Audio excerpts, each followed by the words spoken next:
Sex magic is so real. Everything in this world is about sex except sex. Sex is about power. And I was like, whoa.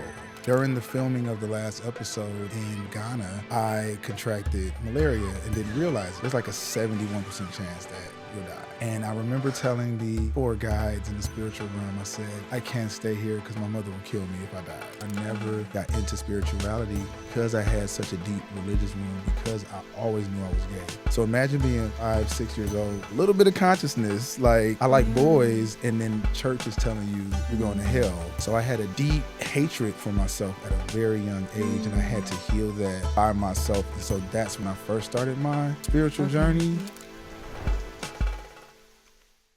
Welcome to today's episode of Universal Intimacy. I am here with Elton. He's an amazing content creator, human design expert, here for the highest frequency for humanity and this planet. And I'm so excited to jump into this dialogue, exploring intimacy, gender relations, sexuality, race, all the sexy topics. So great to have you here, Elton. Thank you for the intro, first of all. I'm so happy to be here in what I kind of call my hometown. I'm not from Miami, I'm from Detroit, but this is like my second home. Right. So it's great to be here with you. Detroit, I love that. Yes. Midwest boy. Born and raised. Well, I know you've traveled a lot, and part of your journey related to your spiritual awakening occurred through your travel. I would love to hear more about that. Tell us about that journey. Tell us about what is a spiritual awakening. Okay, well, I didn't see it coming. I like to say that I feel like my whole entire identity has been erased. Like, you know, when you get a phone and you like do a factory reset? Yeah. That's what I feel like right now. So that is what a spiritual awakening feels like. But it started, we can go back to 2019 really quick, and I'll make this brief. But essentially, I was living in LA, a super popular celebrity photographer. I had a production company. I was directing commercials and living like this amazing life, and travel was always in my DNA. So I've been to over 90 countries, and I hosted a travel show. During the filming of the last episode in Ghana, I contracted malaria and didn't realize it. You know, when a mosquito bites you and it has malaria, which is a parasite, there's like a 71% chance that you'll die. Wow. So I was able to beat the odds. It manifested in Brazil 2 weeks later. And during that near-death experience, I literally went to the other realm. I had 4 guys. They were all feminine in nature. And I remember they gave me the option to stay. And at that time, I had told my mother, I said, Mom, I feel like I'm dying. It didn't feel like I was sick. It didn't feel like a bug. It felt like I was dying. I didn't know what I had at the time. And I remember telling the 4 guides in the spiritual realm, I said, I can't stay here because my mother will kill me if I died. So decided to come back to the earth realm. Wow. And my mother flew all the way to Brazil to save her baby. And that's why I'm here to talk to you today.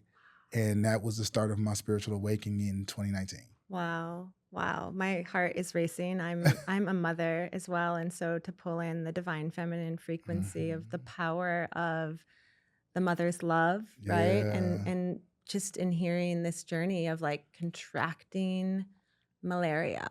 It was like insane. It is insane. I mean, most people talk about a near-death experience and it's like, I don't know, they've done a wacky amount of mushrooms or something, right? But like you had malaria, like you journeyed with malaria. Yeah, and the thing about malaria is that, because you know, once you go through it, you learn everything about it. So malaria is a parasite that attacks your red blood cells. And as you can imagine, your red blood cells are all throughout your body, in your eyes. I started going blind. I couldn't walk. I still had really bad kidney misfunctions afterwards. So it was a huge lesson to learn. But the more that I dive into my charts in human design and astrology, I found out that was supposed to happen. It was part of my destiny. So we can tap into that later. Well, yeah. So so you almost die, right? And you see these 4 feminine guides who are essentially telling you that you are meant to be on this earth as a transmission of these sacred codes. And then tell us after that. So right after that, you started following the path of human design, or what was sort of the next step after you were like, okay, I'm back? So the next step was actually interesting. So, like I mentioned before, my identity was tied to me as a photographer. I was very popular, and had all these followers and making all this money. And the biggest thing that happened during that period was this almost development of a money wound, because I didn't want to do the same things I had done before. And I decided to go on this journey. I said, I want to travel for a year and live in a different country every month. So 12 countries, 12 months. Okay. And so my first trip was back to Brazil and then to Ghana again. You are bold and brave. I was just going to say. Because I said, I have to face my fears. After traveling and contracting malaria, you went back. Wow. I went back. You are brave. And so this is when the story gets interesting, because I started this journey in 2019. It wasn't until March of 2020 that I was in India, and the world started closing. And so I said, okay, I don't want to go back to the States, so I'll go to Bali. I was familiar with Bali, and so I landed in Bali on March 14th, 2020. The next day it shut down, and I was stuck in Bali for a year and a half.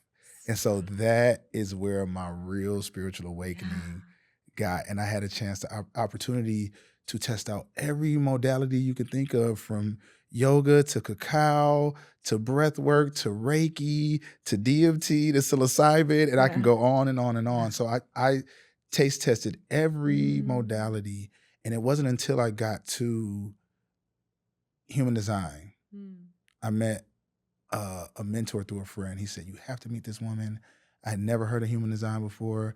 And I met her. And have you ever met somebody whose energy was just so big and so powerful? And I was like, whoa, she was divine feminine, literally. And she told me about human design. And as soon as I saw mine, it clicked. And I said, I have to learn this, because it was the intersection of spirituality and analytical. I love that. Yeah, tell us, what is human design for the followers and listeners that aren't familiar with it? Okay, well, so human design is a synthesis of these 5 ancient modalities. So it uses Eastern and Western astrology, the Chinese I Ching, it uses the Hindu chakra system, the Jewish Kabbalah, and quantum physics. So it's that quantum physics part that I absolutely love. Okay.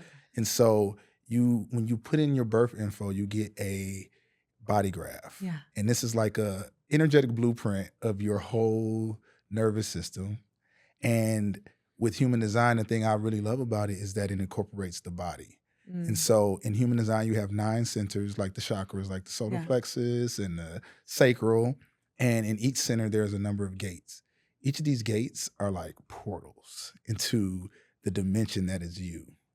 And so the information in these gates is attached to astrology, and it's attached to biology. So it's like you get so much more context. So it goes beyond like, oh, I'm a Gemini rising. Sure. It's like, oh, I am meant to do this in my incarnation. Right. And these are the places, this is how I'm supposed to show up. And so it's just a really beautiful technology that I think that the world is finally ready for. Yeah, I agree. Yeah. When I discovered human design, and then very quickly after that, I discovered Gene Keys. Are you familiar with Oh, Richard yeah, of course. Yeah, Gene Keys. Yeah. And you're right. It creates this map that is adaptable, right? And this awareness that we're all of it. But once you understand your own design, you can live by your design, right? And you can start to see how you're interfacing and interacting with other humans and with the world at large to like live in your highest design, I would say, or your highest frequency. Yeah. I want to guess what you are. Go ahead. Are you a pure manifester? Of course. This girl's good. I know. Because you're unique in that. Can you guess what I am? Oh no, you know what? I'm so sorry. I'm a pure generator. Why did I say yes? I'm a pure generator. You're a pure generator. I'm a pure generator. I am so sorry. I missed the point. But you wanted to celebrate me being right. Yeah. I'm a generator too. Oh, you're a generator as well? Okay, Sacral defined. Sacral defined. Yep. Yeah. And then we're twins. Oh, okay. Yeah, I was wondering why I said that. Scratch that from the record. No, you're because But sometimes this is the thing is sometimes based on the alignment of the stars. This is mhm. what I've learned, but you can correct me if I'm wrong. We access a portal and we actually become a manifesting generator. Yeah. So that happens with the transits. So the reason why I made that little snafu going straight to manifester is because right now I'm working on this whole new genre. So I'm doing a synthesis of the synthesis. So I'm turning because some of the biggest questions that I get for people when they slide on my DMs or ask me questions, it's always about visibility. There's a huge visibility wound in a lot of people, especially after you have a huge identity shift. I'm sure during uh, your awakening is like, I don't want nobody to see me, and Yeah. I don't know how to use my voice. And so I created this whole genre called metaphysical marketing. So it goes beyond a personal brand, it goes beyond a niche, and it goes into the signal, a sovereign signal that we all have. And so when you speak in this particular signal, once you really learn yourself, then it sends a transmission along your fractal line, and then all of your tribe, all of your fractal begins to find you. And then that creates the manifestation process, which is an exchange. Because manifestation isn't just, oh, I want this and it comes to me. It has to come through the hands of somebody else. And so your manifestations are always delivered to you through the hands of another person. Wow. Okay, you just said a lot there that was quite exquisite. So in the marketing, what is it? Metaphysical marketing. Metaphysical marketing, Yeah. you're helping individuals who have had an awakening and kind of want to step into a soul-led entrepreneurship or Yep. maybe a new identity, and you're helping them find their voice, right? To Yeah. be able, because it's that vocal activation that then creates the pathway for us to manifest, right? It's kind of what I heard you say. You're like 100% there. I just want to add a little bit more Yeah. texture to that. And it's really for the people that are existing in this like liminal space, like that pivot space, that midlife crisis space, that burnout space. This is for somebody to be in the vortex and learn how to map it out using their own energetic blueprint. So it allows you to exist in the vortex and communicate to the vortex, because within the vortex, that's when you have direct connection, like an umbilical cord, to the 4D. And the 4D is the bridge to higher consciousness. It's the bridge to your higher self. So I really speak to the people that are in that liminal purgatory space. And it's like, what do I do? Where do I go? Come to me and I can help you out. Yeah, well, something that's really remarkable about your gifts, and I would call it medicine and magic, but like what you're here to share is that you've already tapped into this. That's why you're able to share it now, right? Like you've been able to tap into operating outside of the 3 dimensions into 4D, maybe even 5D, and like speak from that place and then like see what gets magnetized to you. Again, 100% correct. And I think the reason why I really have learned to love this space I'm in is because before this, I was never spiritual. I never got into spirituality because I had such a deep religious wound, because I always knew I was gay. So imagine being 5, 6 years old with that, a little bit of consciousness, like I like boys, and then church is telling you you're going to hell for being yourself. So I had a deep hatred for myself at a very young age, and I had to heal that by myself. And so that's when I first started my spiritual journey, because I knew that this religion wasn't for me. But the journey that I've been going on, that's why I feel like it's been destiny to be in this space as a Black gay man, because I don't see sexuality and I don't see race anymore. Right. And I grew up in I grew up in Detroit, which is arguably the blackest city you're going to ever be around. I had all Black friends. I went to historically Black college, FAMU. And so for my whole life, it was just black, which is great. But when I moved to Bali, let me tell you something. When I moved to Bali, my number one, like home, like my true blue friend was a 45-year-old white woman. Like all the 45-year-old white women we were like locked They loved in. you. Yeah, like we Yeah. were locked in. It was like, Mm. so it showed me like through the divine feminine, and I know I can't wait to start talking about the intimacy. Like I learned so much about their stories, and it kind of broke this connection to race and labels Yeah. and finding identity through the soul and frequency. Yes. You've really transcended all of those labels and societal norms. Again, just knowing Detroit and understanding the demographics of that city and being a Black man in that city. And you must have felt so estranged, right? In that culture. Like, tell us a little bit more about growing up and when you also realized that you were gay and that journey of coming out.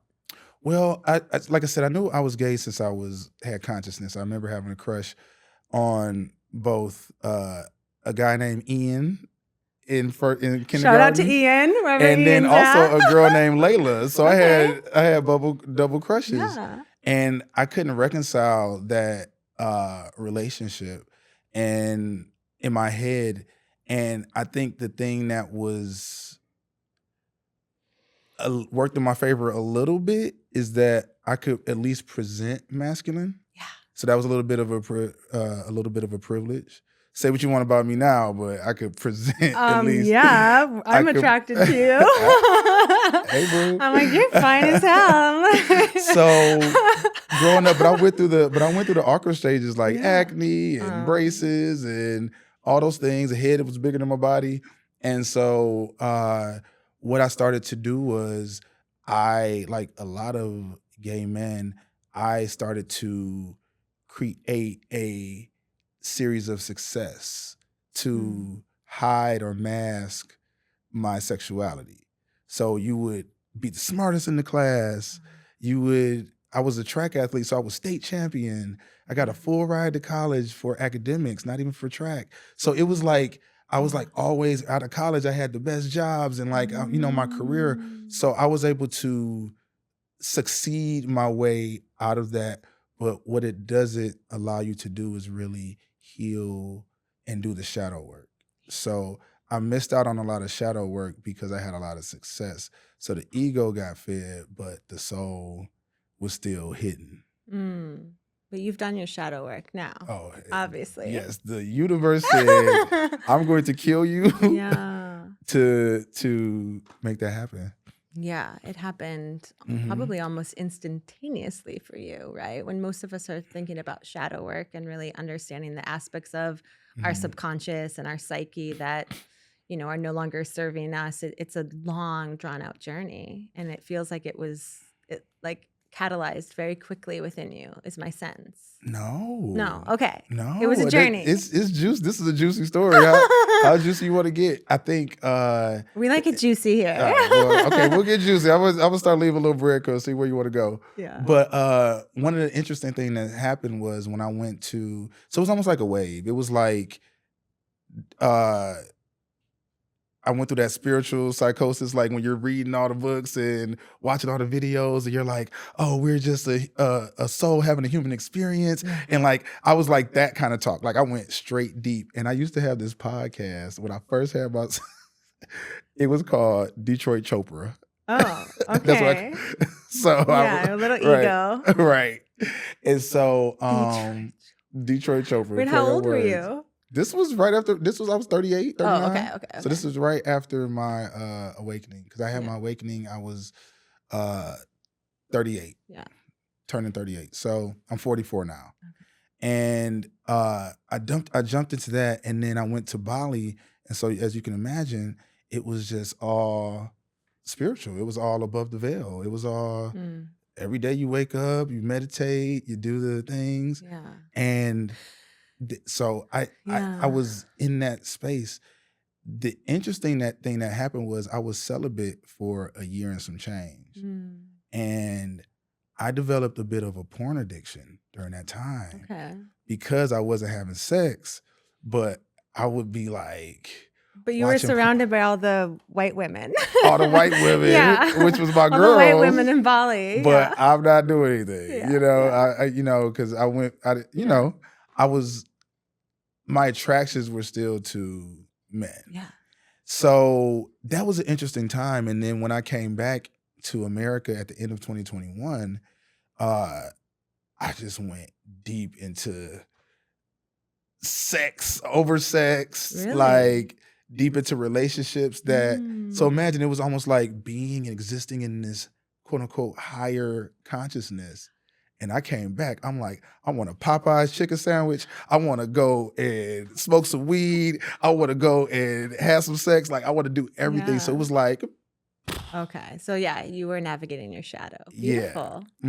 And Mm. even going deeper to like just this whole money one and why I came up with this metaphysical marketing is because I went back to be a photographer and I couldn't fit in that old life. Like the container had shifted.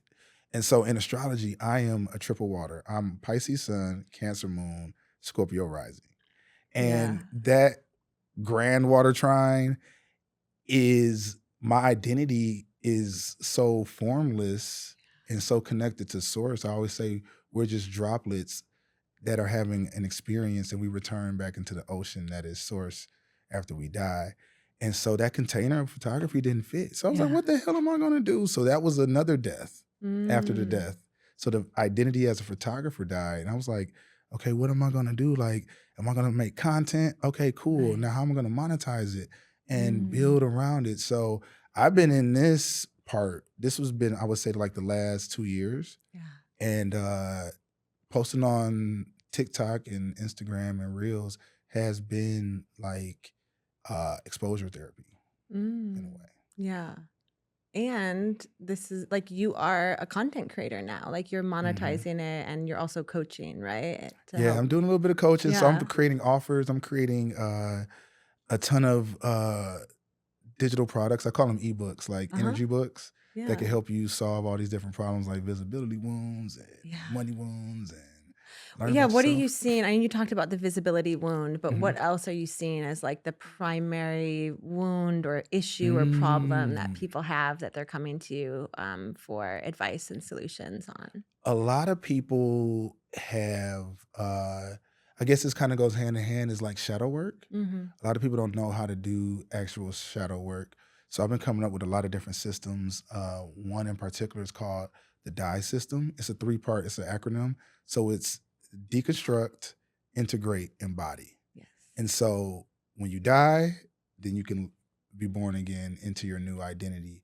So shadow work is huge. I think that people just really want to find purpose. Like purpose is huge. Like what is your North Star? Like what is your reason for being on this earth? Because a lot of us have felt this feeling of just listlessness, just like, okay, I'm here, I'm existing, but how am I supposed to live? And so now I'm teaching people how to channel. Okay.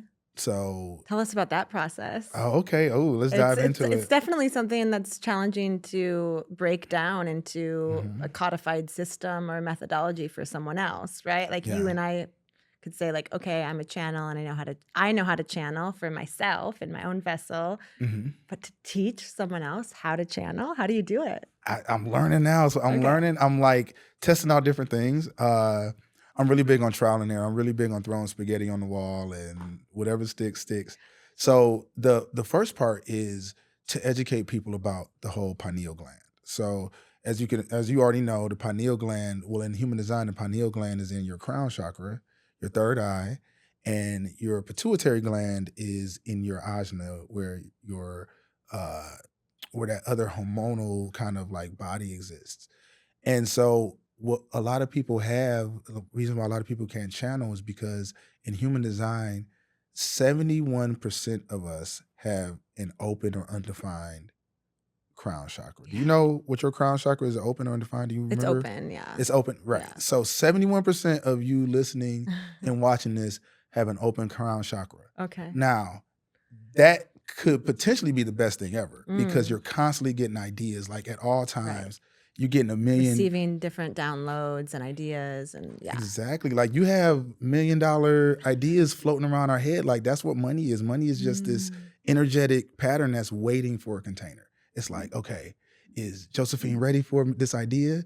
And did you, I I didn't see the Michael Jackson movie yet, but I heard that there's a I haven't scene either. that he says, I'm channeling because if I don't make a move on this idea, then Prince will take it. Yeah, And so you right. get what I'm saying? And so Yeah, exactly. We understand as creatives that anytime we're receiving a download or having a new idea, if we don't choose to move on it, someone else will, Yeah. right? Because we understand like collective consciousness. So Mhm. I'm having the idea, like you're having the idea, Cleo's having the idea, you know, like someone else is going to move on it. Yeah, I definitely felt get this in that my right. life. I used to be in hospitality and food service, and Mhm. I started that from this dream of like, I want to own a restaurant, you know, like when there was like something I wanted to do when I was 20. And I'd never worked in restaurants my entire life. Of course but not. I like went to culinary. I went to culinary school. I started as like a hostess, you know, just wanting to learn front of the house, back of the house, all the things. But I had this concept, this idea for like a genre-based, historical genre-based restaurant that, you know, the courses were all going to be identified with like a certain place and time and history and location. And then like in Chicago, this famous chef, Grant Achez, he's a Michelin star, James Beard winning chef, like opened this restaurant called Next. And I was like, fuck, that was my idea, you know? And that happens to so many of us, right? Where we're like, oh my God, you see someone else doing something and then you're like, oh, that was my idea. Yeah, So it's, you see it in practice. So you get it. I You totally get it. It's like, and that's what I look at ideas as entities. They're entities that are floating around. And so the idea that of creating this channeling kind of like a system is essentially, if you think about this crown chakra and majority of the people have this crown chakra open and all these ideas are flying in through, we feel pressure because we're trying to make decisions using our brain. Our brain is literally just the observer, as you know. And so our brain is supposed to sit back and be the passenger and observe the ride. But we're so conditioned by the 3D, by the pendulums, by the media, by capitalism, by all these even emotions that our third eye gets so blurry. Yeah. And your third eye isn't meant to look outward. It's always meant to look inward. And so people can't even see inside. They can't see. It's so calcified. It's so much fluoride in there. It's so much beta waves and cortisol that our third eyes are just blocked. Yeah, let's talk about that, the decalcification of the pineal gland. I would love to hear your transmission on how folks can decalcify their pineal gland. Oh, yes. Yeah. I love the way you ask questions. So the decalcification of your pineal gland, the goal, spoiler alert, is heart and mind coherence. Okay. So to decalcify the pineal gland, you have to focus on the unconscious energy that is flowing through your body. So this is the nervous system. This is why with human design, if you look at your body graph, you have 2 lists of numbers and planets on either side. On the right side is your personality, your persona. This is the energy that you are being to the world. This is who you think you are. Then on the left side, you have this whole other system that matches, it kind of matches the right side. This is your design. This is your unconscious energy. This is actually the vehicle that the passenger of your mind is in. And so this vehicle is always emitting all of this energy at all times. Like it's always, it's what people see before you walk in the room. It's like, Josephine, I feel like you have the answer to this question, or I feel like you should be on camera. And like, you know, people tell you these things. People like tell you before you can even walk in, oh my gosh, like you just make me feel so comfortable.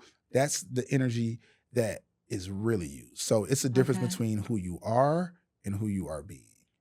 And when we get to the pineal gland, what happens is we try to use our undefined brains that are just meant to be literally processing centers and observers, and we try to make that our authority. We try to think our way through things and make decisions through that. And so what that does, it puts so much strain on the pineal gland because it's trying to act like the pituitary gland, which is in the body. So the pineal gland is trying to be like, no, I know what to do. I know what to do. And we're constantly looking outside of ourselves. Oh, we're trying to buy. release from pain or try to buy our way into pleasure. And so that affects our emotions, and then our emotions get all dysregulated. And when it comes to emotions, the emotional authority, the solar plexus, that is the baddest bitch in your body. Like that is the part that, because all of our emotions go like waves. Yeah. And so when you look at the wave structure of the emotional waves, they look just like the stock market, and they look just like a heart monitor. So it's like, What about the G center and the spleen? That's my favorite Okay, we're place. jumping around. Yeah. There's so many points I want to go back to. But Yes. now I'm like, now that you're starting to talk about human design again, I'm like, Ooh. talk about the G center. Talk about the spleen. Yes. Okay. Yeah. So really quick, the spleen is a cute girl. She is all about instincts.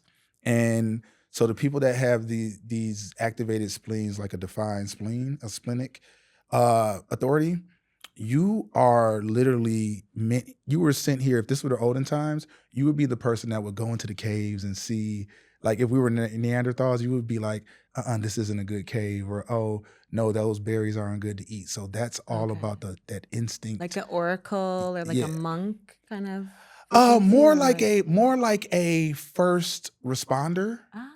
Think more like that. Think more like somebody that's like, if we're in a tribe of people, then you always know, like, oh yeah, that person knows their way around it just naturally. Intuitively. Okay, cool. So that's, it's more like intuition. So, but when we go to the G center, okay. So favorite thing.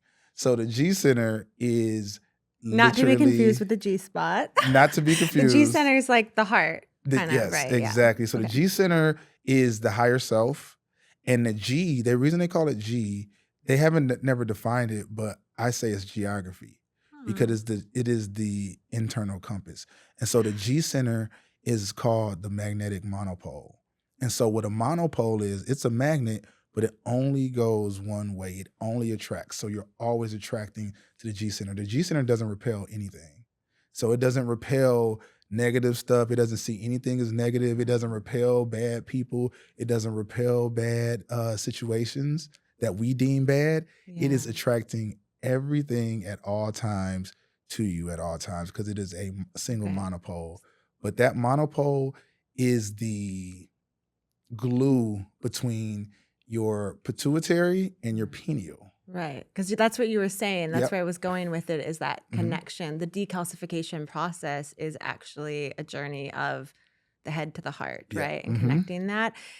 Okay, so we're going to go back there, but so if the G center is defined, would that mean that somebody's more like open-hearted, or somebody needs, like, I would think that person would need to work on boundaries, or is it the opposite? Is it if the G center is open, then you're really like, oh, I love everybody. I'm, like you said, I'm magnetizing all this love, and does that person need to work on boundaries? Yeah, so we all need to work on boundaries. So right, exactly. We all need to have our boundaries up. So that's the perfect question. So if you have a defined G center and you're watching this, if you have a defined, that means that it's like colored in and you have these like gates activated. If it's defined, then that means you already have kind of like a consistent sense of self, a consistent sense of direction, and a consistent sense of self-love. So the people that can really master a defined G, they can really live amazing out here. Now, for my people with the open or undefined G, so put it in context for you, I have a completely open G center. Like there's no gates activated. Baby, it's a wild, wild west out here. And that G center. That's why you're so lovable. Oh my God. But what we all love you. Sure, but I can't love myself. Ooh. So, because I have self-blindness. Because my G center is open, I have to bounce my identity off of other people. Because where you have open centers in your chart, that is your genius. That is where you're like a sponge. So for me, it's so important for environment. So if you have an open G center, who you are around, who you are connected to is so important, because you could be like SpongeBob SquarePants and absorb the identities and see it off yourself. So I call it Groundhog's Day, because I wake up like, who am I going to be today? And if I'm not in the right environment, then and so it was hard for me to see like fake friends. I had went through the most horrible friendship breakup. What? Like 4 friends, 4 closest friends, 30-year friendships, 20-year friendships done at the same time. I was like, what? Yeah. So that was another depth. So, but if you have defined or undefined, either way, that's where the heart, that's where your heart, that's where the seat of the soul is in that G center. Yeah. And when you have that alignment, when that pineal gland realizes that, oh, I don't have to make decisions. Oh, my design, my body is running the show. Then once it surrenders, so you want your pineal gland to surrender. Yeah. Like literally don't make decisions using your crown. Don't listen to it. It's a false, it's always conditioned by everything else. Everything else, it's But the hearing, minute you surrender, then you can end up like me, literally starting his life over, going on podcasts and talking, having these beautiful conversations with people like yourself.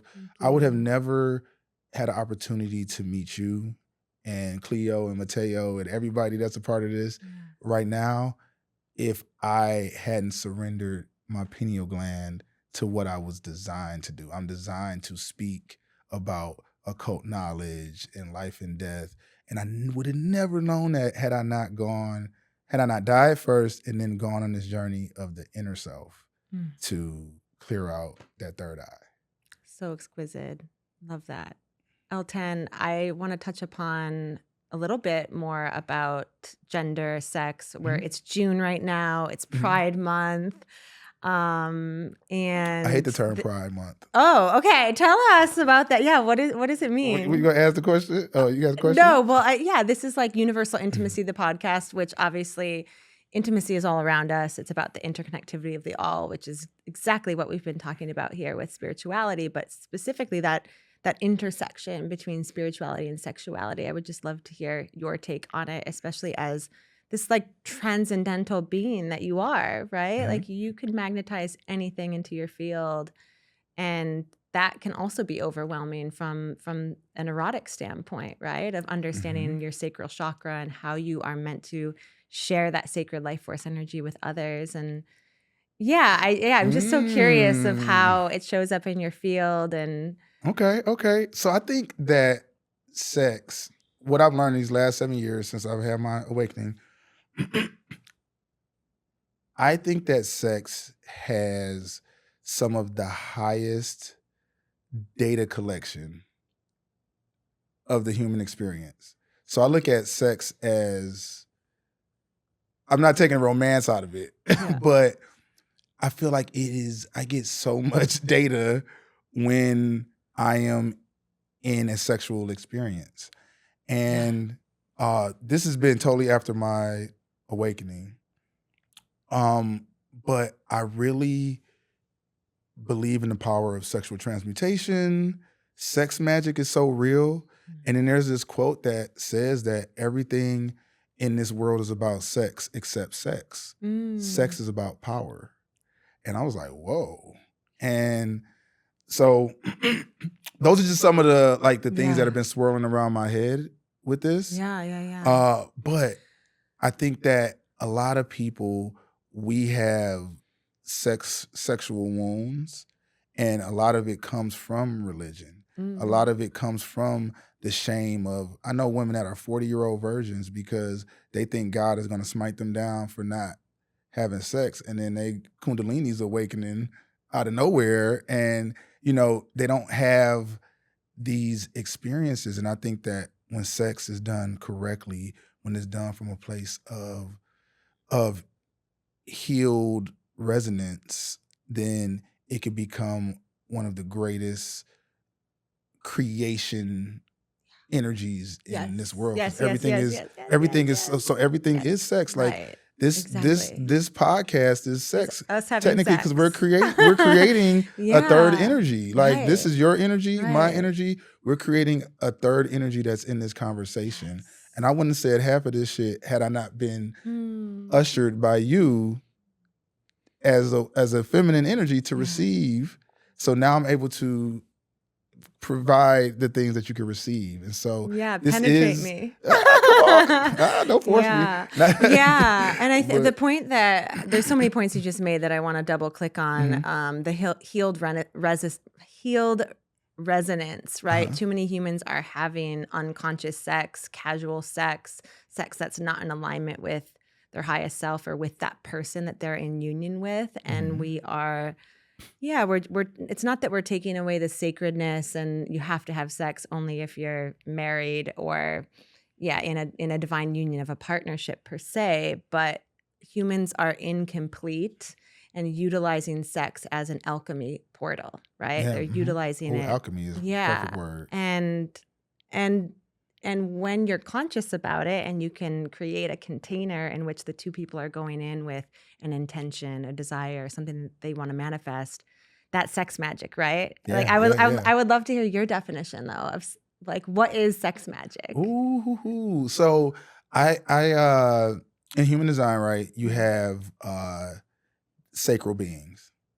And so sacral beings are generators like us. Okay. Manifesting generators because we have defined sacral energy. Yeah.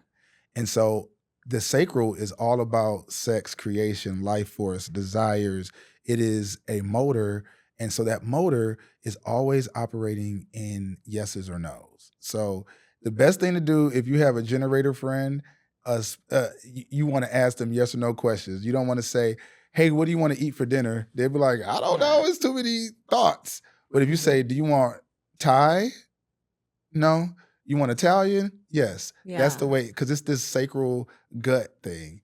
And so then we have the non-sacral beings, i.e. projectors, reflectors, and manifestors. And so the non-sacral beings, they don't have consistent life force energy. They're not meant to work. And what I found when it comes to sex magic, sexual transmutation, is that as a generator, we tend to have the best sex with non-sacral beings. So I had a sex wound that I was working through, and me and a projector had sex a few times.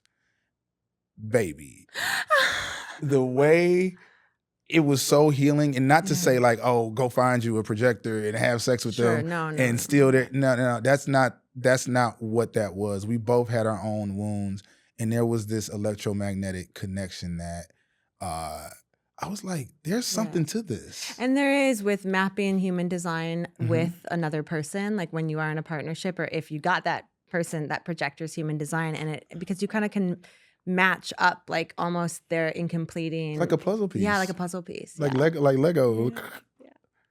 I have loved this conversation so much. I know you are creating, being a generator, you're always in creation. What are you creating now? I know you're writing a book, and how can folks stay connected to you to hear about all of your offerings? And just real quick, tell us about the upcoming book and ways that folks can stay connected to you. Okay, so the upcoming book is called You Are Being Manifested.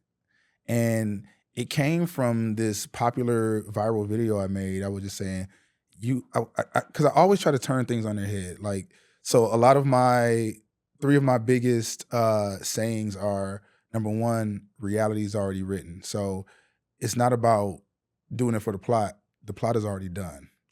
So you're just finding the story and remembering it. So that's kind of like my TikTok and Instagram. And my TikTok and my YouTube name is Elton Raw, R-A-W, and Raw stands for Reality is Already Written. Okay. The other book I'm working on is, I was having some like, okay, I need money to do this. I need money to do this. Flipping that again and saying money needs you. Money needs you in a coherence of heart and mind to connect to your fractal line. Money needs you to create frameworks and structures for people to heal. And so I was going through both of those, and then I came up with this idea of You Are Being Manifested. And the idea behind that is just so beautiful to me, because when we talk about the manifestation loop, again, like I mentioned earlier, there are people that are calling on you energetically to say, hey, we need a podcast that talks about intimacy. We need universal intimacy. And so when that thought form, that entity comes to you, and you're in Miami, you're like, Elton would be the perfect person to be on here. that is you being manifested, because you are being manifested as the vessel and the container for this conversation. And so this conversation is meant for your outer intention. You have a intention that's outside of you. This has nothing to do with you. Nothing to do with me. At all. Yeah. And so I Yeah. think the beauty in that is we see it. Like as soon as you messaged me, how quickly that was like yes. Yeah. It was not a thought.